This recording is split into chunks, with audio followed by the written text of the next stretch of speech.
Sosok PT, 17, pelaku pembunuhan dua bocah SD di Bengkulu berinisial AR, 8, dan AB, 9, ternyata adalah pelajar salah satu SMK swasta yang saat ini duduk di kelas 11.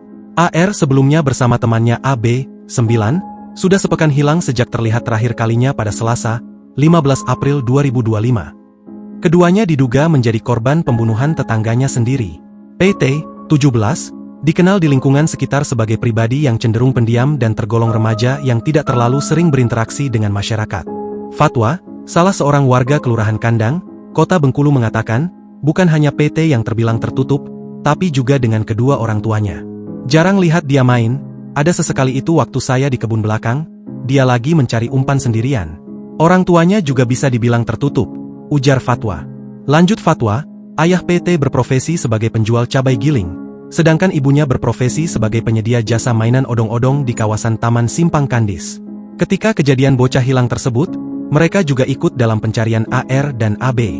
Mereka ikut juga membantu itu, jadi tidak ada gelagat yang mencurigakan dari warga sekitar, katanya. Karena itu, setelah mendapat kabar jika yang membunuh dua bocah tersebut adalah tetangganya sendiri, ia sangat terkejut.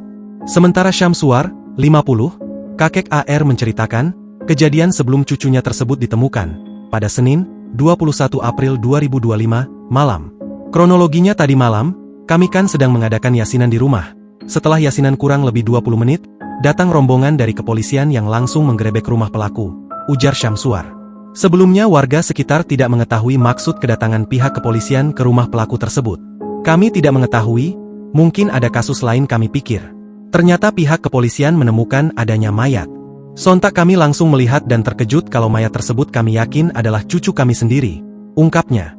Sebelumnya ia dan warga sekitar tidak menaruh curiga kepada pelaku.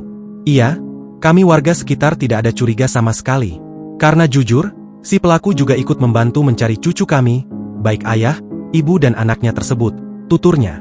Ia menjelaskan bahwa pelaku juga sempat mengalihkan perhatian warga sekitar. Setiap kami ingin mencari ke arah rumahnya, dia selalu mengalihkan untuk mencari di tempat lain. Waktu ingin melihat CCTV juga dia alihkan, ungkap Syamsuar.